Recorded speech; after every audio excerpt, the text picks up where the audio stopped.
Have you ever paused while swiping and wondered if dating apps actually want you to find a partner? For many users, an initial sense of hope curdles into a feeling of burnout, frustration, and fatigue. You start to wonder if the problem is you, your profile, your pictures, your opening lines. But what if the system isn't just failing you? What if it's working exactly as intended? The truth these companies don't want you to know is that these apps aren't primarily built to help you find the one. They're built to keep you single, swiping, and most importantly, paying. And this is exactly how they do it. It's a familiar feeling for many, a quiet night, endlessly scrolling through a sea of faces that all start to blend into one meaningless digital stream. In these moments, you can feel like a ghost in the machine. This feeling of emptiness and futility is what leads many to ask the hard questions. Why does this feel so pointless? Why does it feel like spinning your wheels? What if the whole game is rigged? That's what sends you down the rabbit hole, and what you find is a business model that cynically profits from our universal need for connection. First things first, dating apps aren't a public service. They are billion-dollar businesses. The biggest player in the game is a company called Match Group. They own Tinder, Hinge, OkCupid, Plenty of Fish. Basically, the entire Mount Rushmore of dating apps you've probably used. Their entire business is built on one simple, brutal idea. A user who finds love is a lost customer. Think about it. If the apps were too good at making matches, their user base would constantly be shrinking. Hinge's whole slogan is designed to be deleted, but is it really?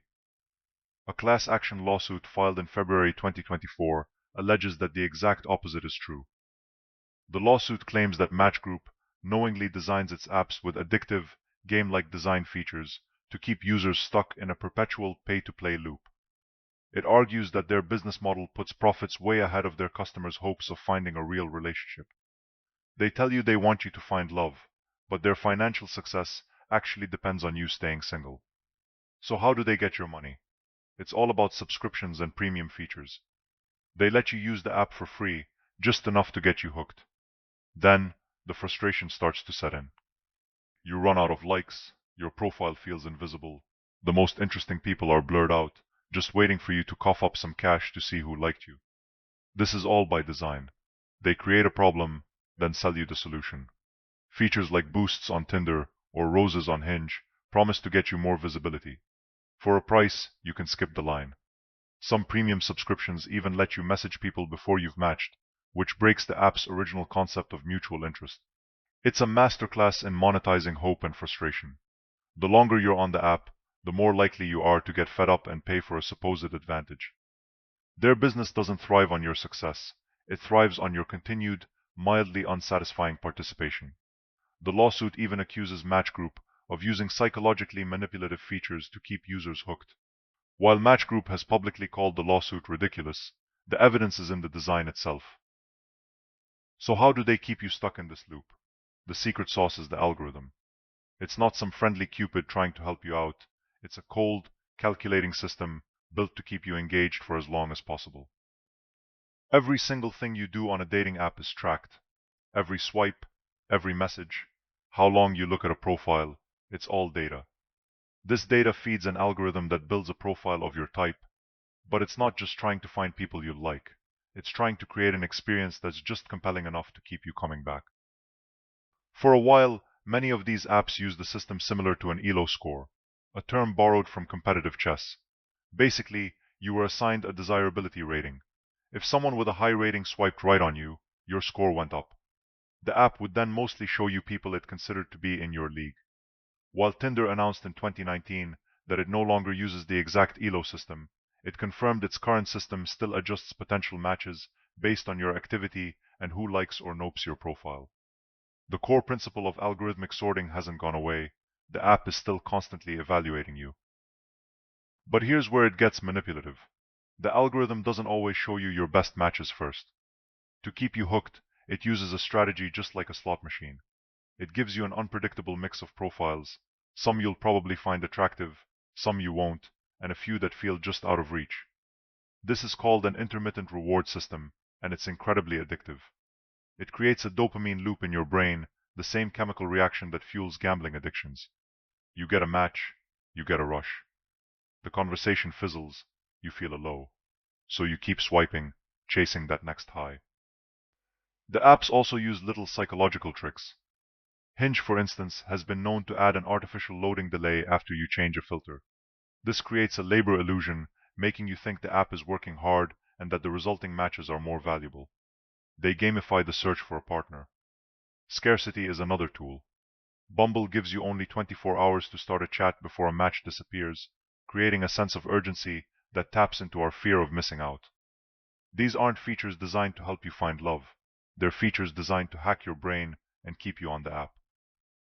This constant cycle of hope and disappointment takes a real and serious toll on our mental health. Study after study shows that heavy use of dating apps is linked to higher rates of anxiety, depression, and lower self-esteem. The whole design of the apps is dehumanizing. You're boiled down to a picture and a short bio, judged in a split second. This rapid-fire evaluation fosters what researchers call self-objectification, where you start seeing yourself and other people as products in a marketplace. This leads to what's known as micro-rejections, a match who never messages back, a conversation that just fades away. These small slights pile up, feeding feelings of loneliness and unworthiness. In fact, some user-reported data suggests that for many, only 5 to 10% of matches lead to a conversation with any substance. Then there's the paradox of choice. When you're faced with what feels like an endless supply of potential partners, it becomes harder to choose anyone. And when we do choose, we're less satisfied because we're always wondering if someone better is just one more swipe away. This leads to a cycle of dissatisfaction and an inability to commit, both on the app and off. You stop valuing the people you interact with because there's always the promise of more. This environment also breeds toxic behavior. Ghosting has gone from a fringe act to a completely normal part of dating, leaving people feeling confused and abandoned. The anonymity of the screen can make people crueler and more deceitful than they would ever be face to face. Ultimately, the experience can leave you feeling more isolated than when you started. If any of this sounds familiar, if you've ever felt that burnout after an hour of swiping, then hit that subscribe button. We need to keep talking about this, because understanding how the system works is the first step to beating it. So, if the apps are rigged to keep us single, what are we supposed to do? The answer isn't to just throw your phone into the sea. It's about shifting your mindset. First, stop blaming yourself. It's not your profile, it's not your opening line. You are playing a game that is designed to be incredibly difficult to win. A massive company is profiting by making you feel lonely and addicted. Realizing this is the first and most important step. Second, use these apps with intention, not as a mindless habit to kill time. Set a daily time limit for yourself. Turn off the notifications so they aren't constantly pulling you back in with those dopamine-fueled alerts. Be ruthless with your energy and focus on a few quality conversations instead of collecting dozens of dead-end matches. Most importantly, deprioritize the apps and reprioritize your actual life. These platforms want you to think the only way to meet someone is through their screen, but that's the lie they sell to keep you hooked. The best connections are still made in the real world. Join a club, take a class, go to community events, talk to someone in a coffee shop. Do things that get you offline and into the world, not because you're hunting for a partner, but because you're building a life for yourself. The less time you spend on the screen, the less power they have over you. Dating apps were supposed to shield us from the sting of real-world rejection, but maybe that risk is worth it. Maybe getting turned down in person is an infinitely more human and less damaging experience than being silently rejected by an algorithm that decided you weren't desirable enough. The real path to connection isn't paying for more super likes, it's having the courage to log off and live a life so interesting that a digital match becomes an afterthought, not a necessity. Let me know in the comments what your experience has been. Have you felt the burnout? Have you figured out a way to make the apps work for you? Let's talk about it.